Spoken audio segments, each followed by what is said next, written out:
నమస్తే. Welcome to our channel. ఈరోజు మనతో భద్రకాళి పీఠాధీశ్వరి సింధు మాత ఉన్నారు. వారితో మాట్లాడదాం. నమస్తే అమ్మ. నమస్తే అమ్మ. అమ్మ, ఒక సిద్ధ గురువుకి ఉండవలసిన లక్షణాలు, అలాగే శిష్యునికి ఉండవలసిన లక్షణాలు అంటే మీరేం చెప్తారు? గురువు అంటే అమ్మ, ఇప్పుడు నేను నార్త్ ఇండియాకి వెళ్ళాను, హ్మ్. కాశ్మీర్కి. కాశ్మీర్కి వెళ్ళినప్పుడు అక్కడ తపస్సు చేసుకునేటువంటి చాలా మంది గురువులు ఉన్నారు. గురువులు ఉన్నప్పుడు నేను అలా సింధు నది పుష్కరాలకు వెళ్ళాను అనమాట. హ్మ్. అక్కడ గురువులు వెంటనే నన్ను చూసినప్పుడు ఏం చెప్పారు అంటే, నేను నార్మల్ గానే ఉన్నాను, నువ్వు నువ్వు పలానా దేవతను సిద్ధి పొందావు, ఓహ్! నీకు ఈ పలానా వయసులో సిద్ధయింది, హ్మ్. నువ్వు ఇంకొక దేవత కూడా నీ వెనక ఉంది అని వెంటనే చెప్పారు వాళ్ళు. అంటే ఏంటి, దైవాన్ని దైవం మాత్రమే గుర్తిస్తుంది. మనలో శక్తి ఉందా లేదా అనుకోండి, అతను కూడా పవర్ఫుల్ అయి ఉండాలి కదా. పవర్ఫుల్ అయి ఉంటే ఎదుటి వ్యక్తి సిద్ధుడా కాదా అని తెలిసిపోతుంది. సోషల్ మీడియాలో ఒక నార్త్ ఇండియా తంత్ర సాధకుడు నాకు నా ఫోటో చూశాడు. నా ఫోటో చూసి మెయిల్ చేశాడు, నీకు పలానా దేవత సిద్ధి ఉంది, ఇది చాలా గొప్ప విషయం అని చెప్పారు. అంటే మన గురించి మనం ఏం చెప్పుకోవాల్సిన పనిలా, మంచి సాధకుడు అనుకుందాం, అతను పూజలో కూర్చున్నాడంటే ఎదుటి వ్యక్తి గురించి తెలుసుకోవచ్చు.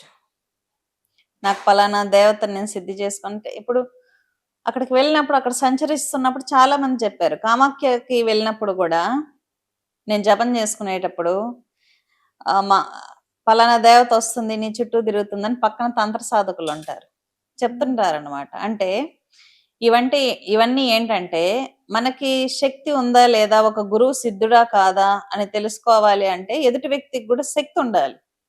శక్తి ఉంటే తెలుస్తుంది. సరే మాకు శక్తి లేదు అని అనుకుందాం, గురు మంత్రం ఉంటుంది, గురు చరిత్ర ఉంటుంది. చాలా మంది అడుగుతా ఉంటారు, అమ్మ మీరు ఎక్కడైనా దీక్షలు తీసుకోవాలి అనుకుంటే సరైన గురువు మాకు దొరకలేదు, మాకు ఎవరి మీద నమ్మకాలు లేవు, సరైన గురువుని మేము ఎలా వెతుక్కోవాలి అని చెప్తూ ఉంటారు. అప్పుడు గురు మంత్రం, మాకు సరైన గురువు చూపించని గురు మంత్ర పారాయణం చేసుకోవచ్చు, గురు చరిత్ర పారాయణ చేయొచ్చు, స్వప్న దర్శనాలు వస్తాయి. ఏ వ్యక్తి దగ్గరికి వెళ్ళి నువ్వు దీక్ష తీసుకుంటే బాగుపడతావు అనేటటువంటి స్వప్న దర్శనం వస్తుంది, లేదా ప్రకృతి ఏదో ఒక విధంగా మనకి ఇండికేట్ చేస్తుంది అన్నమాట. దత్త మంత్రం ఉంది, దత్తనామం ఉంది, జపం చేసుకొని నాకు ప్రత్యక్ష గురువు కావాలి చూపించు అంటే ఆయన తీసుకెళ్తాడు. ఇంకా ఒక సిద్ధ గురువుకు ఉండాల్సిన లక్షణాలు ఏంటంటే, ఒక వ్యక్తి సిద్ధి పొంది ఉంటే ఆ మంత్రాది దేవతల రూపము లక్షణాల్లోకి ఆ వ్యక్తి మారిపోతాడు అన్నమాట. నేను ఒక నరసింహస్వామి ఉపాసకుడిని చూశాను. ఆయన ఉపాసన చేసి చేసి ఆయన మొహంలో కళ అంతా నరసింహస్వామి లాగే ఉంటాడు ఆయన. ఆంజనేయ స్వామి ఉపాసకులను కూడా చూశాను, వాళ్ళ చాలా ధైర్యం ఉంటుంది, చాలా కరేజియస్ గా దూసుకెళ్తూ ఉంటారు. ఆంజనేయ స్వామి స్వయంగా రుద్రావతారం. ఆ లక్షణాలన్నీ వాళ్ళల్లో ఉంటూ ఉంటాయి. కాళికాదేవి ఉపాసకులు కూడా చాలా ప్రేమతత్వం. కాళికాదేవి ఎవరే కాదు, కృష్ణుడి యొక్క స్త్రీ రూపమే కాళికాదేవి. కృష్ణుడే కాళి, కాళియే కృష్ణుడు. కాబట్టి ప్రేమతత్వం, ధర్మం తెలియజేసేటటువంటి తత్వం ఉంటుంది. కాళికాదేవి అంటే అందరూ ఉగ్రదేవత అనుకుంటారు, అమ్మవారు ప్రేమ దేవత, చాలా మందికి తెలియదు. కృష్ణుడు స్త్రీ రూపమే కాళి, తారాదేవి స్త్రీ రూపమే, రాముని యొక్క స్త్రీ రూపమే తారాదేవి అన్నమాట. చాలా మందికి తెలియదు. దశమహావిద్యల యొక్క పురుష రూపాలే దశావతారాలు. తాంత్రిక గ్రంథాల్లో ఉంటాయి ఈ సబ్జెక్ట్ అంతా. ఇది నేను సొంతంగా చెప్తున్న విషయాలు కాదు, ప్రామాణికమైన గ్రంథాల్లో ఉంటాయి. ఏ దేవతలో ఏ శక్తి ఉంది. వరాహస్వామి యొక్క స్త్రీ రూపమే వారాహి, నరసింహస్వామి యొక్క స్త్రీ రూపమే నారసింహి. అమ్మవారి నామాలలో ఉంటుంది శాలిగ్రామ నివాసిని అని, శాలిగ్రామంలో ఉంటాను అని అమ్మవారి అష్టోత్తరాలలోనే ఉంటుందన్నమాట. కాబట్టి చోటానిక్బర్ భగవతి ఆలయానికి మీరు తీసుకున్నట్లయితే అమ్మే నారాయణ అని ఉంటుంది. అంటే ఏంటి, పార్వతీదేవి నారాయణుడు కొలువైన ఉన్నటువంటి ప్రదేశాలే. కాబట్టి ఇవన్నీ అర్థం చేసుకోవాలంటే ఉపాసనా బలం ఉండాలి. ఇంకొకటి, గురువుకు ఉండాల్సిన లక్షణం ఏంటంటే, ఒక సిద్ధ గురువు శిష్యుడికి స్వప్న దర్శనాలు ఇవ్వగలడు, స్వప్నంలో కనిపించి మంత్రం చెప్పగలడు, పూజలో కూర్చుంటానే దర్శనాలు ఇవ్వగలడు. స్వప్న దర్శనం ఇవ్వగలడు, ధ్యానంలో దర్శనం ఇవ్వగలడు ఒక సిద్ధ గురువు. చక్ర స్థాపన, చక్ర చైతన్యం చేయగలడు, అంటే హీలింగ్. ఒక గురువు యొక్క చూపుకి, ఒక గురువు యొక్క స్పర్శకి కూడా పవర్ ఉంటుంది. తర్వాత గురువు యొక్క ఆలోచనకి. ఇంతకు ముందు గురు సేవలు ఎందుకు చేసేవాళ్ళు గురుకులాల్లో అంటే గురువుని ఇంప్రెస్ చేసుకోవడం కోసం. గురువు గాని మనసు సంతోషపడింది అనుకుందాం, అతని పనులు అయిపోతాయి. అన్నిటికన్నా స్పీడ్గా దేని వల్ల శక్తులు వస్తాయి తెలుసా మీకు? ఒక గురువు శిష్యుడి విషయంలో బాగా సంతోషపడి హ్యాపీగా ఫీల్ అయ్యాడు అనుకోండి, గురువు శక్తులన్నీ శిష్యుడికి పనిచేస్తాయి స్పీడ్గా పనులు అవ్వాలంటే. అందుకే ఇంప్రెస్ చేసుకుంటా అంటారు శిష్యులు, మేము గురుసేవ చేసుకుంటాం అని. నన్ను అడుగుతా అంటారు, స్పీడ్ గా శక్తులు పొందాలంటే ఏం చేయాలి అంటే, మంచిగా సిద్ధి పొందిన గురువు దగ్గరికి వెళ్ళి సేవ చేసుకోవాలి, వెంటనే శక్తులు వస్తాయి. లేదంటే గట్టిగా నియమాలు పాటించి గట్టిగా జపం చేయాలి. ఒక సిద్ధ గురువు అనేవాడు చక్ర స్థాపన చేస్తాడు, చక్ర చైతన్యవంతం కూడా చేస్తాడు. అంటే ఒక గురువు ముందు కూర్చొని జపం చేస్తే, ఒక్కసారి జపం చేస్తే 10,000 రెట్లు ఎక్కువ, 10,000 సార్లు చేసినటువంటి దాంట్లో ఈక్వల్. అందుకే గురు సన్నిధిలో జపం చేసుకోవాలి. ఒకసారి గురువు దగ్గర నుంచి దీక్ష తీసుకున్నప్పుడు కనీసం 3 నెలలకు ఒకసారన్నా వెళ్ళి గురువుని కలుస్తూ ఉండాలి. ఈ జనరేషన్ లో ఎవరు అటువంటి శిష్యులు లేరనుకోండి. చాలా మంది దీక్షలు తీసుకొని కూడా దీక్షలు చేయరు. ఒక సిద్ధ గురువు ఇలా ఉంటాడు, చక్ర స్థాపన చేస్తూ, చక్ర చైతన్యం చేస్తూ, అతని చూపుకి, స్పర్శకి, మాటకి, భావనకు కూడా శక్తి ఉంటుంది. అటువంటి గొప్ప గురువుల్ని గుర్తించడం కష్టం. అందరూ అహంభావంతో ఉంటారు. ఈ జనరేషన్లో ఎవరి మాట ఎవరు వినరు. ఎదుటి వ్యక్తిలో శక్తిని చూసే సామర్థ్యం లేదు ప్రజల్లో. కాబట్టి ఎవరు ఎదుటి వ్యక్తిలో శక్తిని గుర్తించలేకపోతున్నారు. ఇక శిష్యునికి ఉండాల్సిన లక్షణాలు అంటే ఏం చెప్తారమ్మా? శిష్యులకు ఉండాల్సిన లక్షణాలు అంటే ఈ జనరేషన్ లో వేలల్లో లెక్క పెట్టచ్చు. ఎందుకంటే నన్ను అడిగితే ఉన్నారు చాలా తక్కువ, వేలల్లో లెక్క పెట్టచ్చు అన్నమాట. చాలా మంది ఏదో సాధిద్దాం అని ఒక గురువు దగ్గరికి వెళ్ళి దీక్ష తీసుకుంటారు. మళ్ళీ ఇంకో గురువు ఏదైనా యూట్యూబ్ లో బాగా కనిపించారు అనుకుందాం, మళ్ళీ వాళ్ళ దగ్గరికి వెళ్తారనమాట. మంత్రాలు అదేదో కొన్నట్టు, బొమ్మలు కొన్నట్టు వెళ్ళి మొత్తం మంత్రాలు తీసుకొని వస్తారు, జపాలు చేయరు. ఇంకా ఒక్కసారి ఒక గురువు దగ్గరికి వెళ్ళి మంత్ర దీక్ష తీసుకున్నప్పుడు మధ్యలో వదిలిపెడితే దరిద్రం చుట్టుకుంటుంది అన్నమాట ఆ శిష్యుడికి. ఇంకా ఈ జన్మకు ఆ దేవత ఫలించదు, ఇంకో జన్మ తీసుకోవాలి ఆ వ్యక్తి. ఇక్కడ దేవతను అవమానించినట్లు అవుతుంది, గురువుని అవమానించినట్లు అవుతుంది. మంచి ఫలితం రాకపోగా చెడు వస్తుంది, ఎందుకంటే అవమానించినట్లే కదా. ఇప్పుడు మీరు మీ ఇంటికి ఒక స్త్రీ మూర్తిని పిలిచారు అనుకుందాం, ఆమెకు ఫుడ్ పెట్టకుండా ఏం పెట్టకుండా అలా వదిలేస్తే ఎలా ఉంటుంది? అలా ఉంటుంది. ఆరాధన చేయకుండా. జపం అనేది ఖచ్చితంగా ఒక గురువు దగ్గర నుంచి దీక్ష తీసుకున్నప్పుడు రెగ్యులర్ గా చేసేవాళ్ళు చాలా చాలా తక్కువ. తర్వాత స్థిరత్వం లేనటువంటి శిష్యులు ఉన్నారు. అంటే కొద్ది రోజులకు ఒక మైండ్ సెట్ లో ఉంటారు, ఓకే ఫలానా దేవత పవర్ఫుల్ అంట, ఫలానా గురువు పవర్ఫుల్ అంట అని వీళ్ళ మైండ్ చేంజ్ అయిపోతూ ఉంటుంది. ఇలా స్థిరత్వం లేని మైండ్ సెట్స్ ఉన్న వాళ్ళకి దేవత సిద్ధించదు. ఒక గొప్ప శిష్యుడు ఏంటంటే, ఇప్పుడు శ్రీకృష్ణ పరమాత్మ ఉన్నారు, పంచ పాండవుల్లో అర్జునుడికి మాత్రమే ఎందుకు చెప్పారు భగవద్గీత? ధర్మరాజుకు చెప్పుండొచ్చు కదా. ఎందుకంటే ఏదైనా చెప్తే తూచా తప్పకుండా పాటించే వాళ్ళు ఉండాలి.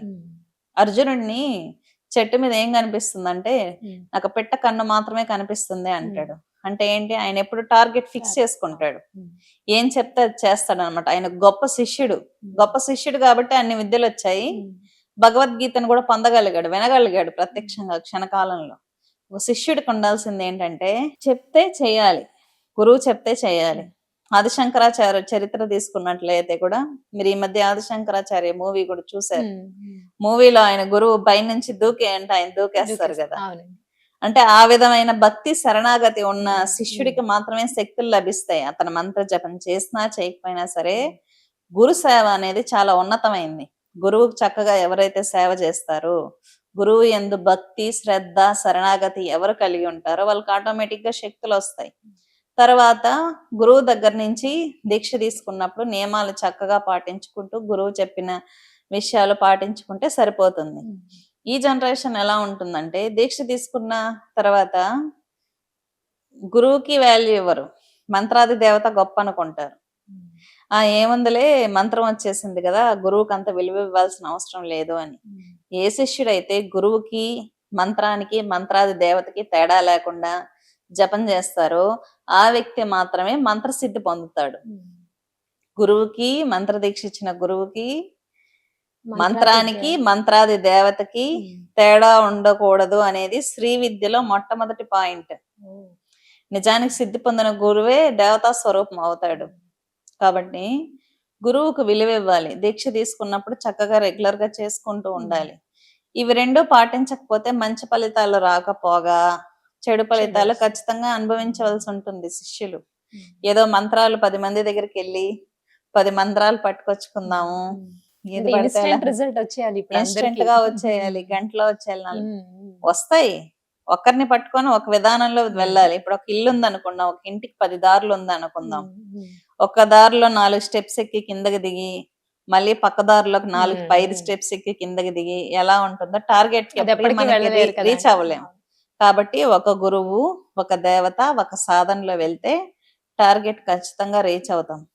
అందరు దేవతలు ఒకరే, కాకపోతే మనం అనేక రూపాల్లో చూస్తున్నాం. అంతేగాని ఒక మార్గాన్ని పట్టుకోవాలి, ఎప్పుడు ఒక గురువుని పట్టుకోవాలి.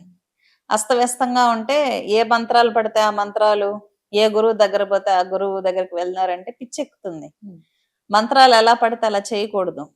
ఒకటి 10 మంత్రాలు చేస్తే కూడా మైండ్ అన్బ్యాలెన్స్ అవుతుంది. 10 రకాల ఫ్రీక్వెన్సీలకు కనెక్ట్ అయితే మైండ్ అన్బ్యాలెన్స్ అయిపోతుంది, పిచ్చి కూడా ఎక్కుతుంది. ఇష్టం వచ్చినట్టు మంత్రాలు చేస్తే, ఇష్టం వచ్చిన బీజ మంత్రాలు చేసామనుకోండి. ఇప్పుడు ఎలక్ట్రిసిటీ ఉంది, మీరు ఒక 5 వోల్టేజ్ బేర్ చేయగలగరు అనుకుందాం. మీ మీద ఒక 100 వోల్టేజ్ వదిలితే ఎలా ఉంటుంది? కాబట్టి ఎవరికి తగిన మంత్రము వాళ్ళు చేసుకొని చక్కగా వాళ్ళ పరిస్థితులను బట్టి వాళ్ళు ముందుకు వెళ్లాల్సి ఉంటుంది. అందరూ ఏది పడితే అవి మంత్రాలు చేసేయడానికి ఉండదు. అలా చేశారా జీవితాలు అస్తవ్యస్తం అయిపోతాయి. అంటే ఇప్పుడు కొంచెం వాళ్ళకి శ్రద్ధ, భక్తి, ఓపిక అన్ని ఉంటేనే బాగా సబ్జెక్ట్ దగ్గర తెలిసిన గురువు దగ్గరికి వెళ్ళి దీక్ష తీసుకోవాలి. ఇప్పుడు చాలా మంది గురువులు ఉంటారు, క్షుద్రం చేసే గురువులు ఉంటారు. క్షుద్ర విద్యలు చేసే గురువులు ఏంటంటే వాళ్ళు ఆ మంత్రంతో అన్ని రకాల పాపాలు చేసుంటారు. ఆ మంత్రాన్ని 10 మందికి ఇచ్చేస్తారనమాట. అంటే ఎల్ఐసి పాలసీ లాగా ఇతను చేసిన పాపము 10 మందికి పంచుతాడు. అంటే శిష్యులందరూ ఆ మంత్ర జపం చేసి గురువు యొక్క పాపాన్ని పోగొట్టాలి. ఇటువంటి గురువులు కూడా ఉంటారు, క్షుద్ర గురువులు. ఇలా కూడా ఉంటారు. ఎవరైనా శక్తి ఉన్న వాళ్ళు వెళ్తే మంత్ర దీక్ష ఇచ్చేసి శిష్యుల శక్తి అంతా లాగుతారు. తంత్రంలో చాలా ఉంటాయి వేరియేషన్స్. ఇప్పుడు బాగా నా దగ్గరకు వచ్చే వాళ్ళు కొంతమందికి దివ్య శక్తులు ఎక్కువ ఉంటాయి, దేవతల ఆవాహన అయ్యే వాళ్ళు ఉంటారు. వాళ్ళు పలానా గురువు దగ్గరకు మేము వెళ్ళాము, దీక్ష తీసుకున్నాము, మాకు డైలీ బాడీ పెయిన్స్ వస్తాయి, టార్చర్ గా ఉంటుంది, మెంటల్ టార్చర్, మేము ఇంకా దిగజారిపోయాము, మా పరిస్థితులు బాగాలేదు అంటూ ఉంటారు. అప్పుడు నేను చెప్తాను ఏంటంటే వీళ్ళ శక్తిని గురువు కంట్రోల్ చేస్తూ ఉంటాడు. అంటే వాళ్ళ ఒంట్లో శక్తి అంతా లాగేస్తూ ఉంటాడు. వీళ్ళేమో జపాలు చేసుకుంటారు, పూజలు చేసుకుంటా అంటారు, భక్షిణీ విద్యలో అంటారు. 10 మందికి దీక్ష ఇచ్చేసి వాళ్ళ పవర్ లాగేయటం చాలా ఉంటాయి ఇలాంటివి. అందుకే అందరు గురువుల దగ్గరికి వెళ్ళకూడదు. సరిగ్గా వాళ్ళ యొక్క విషయాలు పూర్తిగా కనుక్కొని వెళ్ళి దీక్ష తీసుకోవాలి. మీరు ఒక గురువు దగ్గరికి వెళ్ళినప్పుడు ఉన్నత స్థితిలో ఉంటే ఓకే, లేదు మా పరిస్థితులు దిగజారిపోతున్నాయి అనుకుంటే మాత్రం గురువు ఏదో తేడా చేస్తున్నాడు అని అనుకోవాలి. వాళ్ళే తెలుసుకోవాలి. అందరు గురువులు కాదు. తంత్రంలో చాలా ఉంటాయి. బొట్టు పెట్టి పవర్ లాగేయచ్చు ఎదుటి వ్యక్తికి, తల మీద చేతులు పెట్టి పవర్ లాగేయచ్చు తెలుసా? ఎదుటి వ్యక్తిలో పాజిటివ్ ఎనర్జీ ఇలా చూస్తూ మంత్రం చెప్పి పవర్ లాగేయచ్చు. భక్షిణీ విద్యలో ఉంటాయి, తంత్రంలో చాలా ఉంటాయి. కొంతమంది సడన్ గా పక్క షాప్ జరుగుతూ ఉంటుంది, బాగా సడన్ గా ఆగిపోయి ఇంకో పక్క షాప్ జరుగుతుంది. ఎందుకంటే కట్లు వేయడం, లాక్ చేస్తారు. ఈ షాప్ లోకి జనాలు రాకుండా లాక్ చేస్తారు, జనాకర్షణ లేకుండా పక్క షాప్ కి జనాలు వచ్చేటట్టు. అటువంటి విద్యలు ఉంటాయి. కాబట్టి ఏంటంటే ఇవన్నీ ఎనర్జీస్ కి సంబంధించింది చాలా ఉన్నాయి. ఎందుకంటే ఇవన్నీ మనం సృష్టించివి నేను సొంతంగా అదే, చెప్తున్న విషయాలు అవునండి, కాదు. అవును. ఆల్రెడీ మన వేల సంవత్సరాల క్రితం మన ఋషులు ఇచ్చినటువంటి సబ్జెక్టే. ఉమ్. ఇలా చేసే ఉన్నాయి షట్కర్మల్లో. కాబట్టి జాగ్రత్తగా అందుకే డైలీ పూజలు చేసుకోవాలి, ఉమ్. దీపారాధన చేసుకోవాలి, షాప్స్ లో కూడా అమ్మవారిని పెట్టుకొని పూజ చేసుకోండి ఉమ్. అని చెప్తూ ఉంటాను. లలితాదేవిని కావచ్చు, మాతంగేశ్వరి, జనాకర్షణ ధనాకర్షణ ఇస్తుంది అమ్మవారు. ఉమ్. ప్రయోగాల నుంచి ఆపాలి అనుకోండి, దక్షిణ కాళిని పెట్టుకోవచ్చు. దక్షిణ కాళిని భద్రకాళి అనే వాళ్ళు దక్షిణామ్నాయ దేవతలు. ఉమ్. దక్షిణాచారంలో పూజ చేసుకోవచ్చు, ఇళ్లల్లో పూజ చేసుకోవచ్చు. ఉమ్. అమ్మవారు కుడికాలు ముందు పెట్టి ఉంటుంది దక్షిణ కాళి. ఉమ్. భద్రకాళి పాసం అంకుశము పాత్ర శూలం ధరించి ఉంటుంది. ఈ అమ్మవారిని ఇంట్లో పెట్టి పూజ చేసుకోవచ్చు, ఇబ్బంది లేదు. ఉమ్. కాబట్టి షాప్స్ లో కూడా పెట్టుకున్నారు అనుకోండి, ఎటువంటి ఇబ్బందులు ఉండదు, ప్రయోగ బాధలు ఉండదు. కొంతమందికి ఇంత ట్రై చేసినా జనాలు రారు. ఉమ్. ఏంటంటే తాంత్రిక ప్రయోగాలు, బిజినెస్ కాంపిటీషన్ ఉంటుంది, ఆస్తులు తగాదాలు ఉంటాయి. ఉమ్. ఇవన్నీ జరుగుతాయి, జరగలేదని చెప్పడానికి ఉండదు. అందుకే డైలీ ఆడవాళ్ళు అయితే లలితా సహస్రనామాలు పారాయణం చేసుకోండి, హ్యాపీగా దీపారాధన చేసుకోండి అని చెప్తూ ఉంటాను. మాకు టైం లేదు అంటారు. టైం లేకపోతే జీవితాలు కొలాప్స్ అవుతాయి, అవును, అంతే. correct, correct. అయితే గురువుకు ఉండవలసిన లక్షణాలు, ముఖ్యంగా శిష్యులకు ఉండాల్సిన లక్షణాల గురించి చాలా చక్కగా వివరించారండి. ధన్యవాదాలు.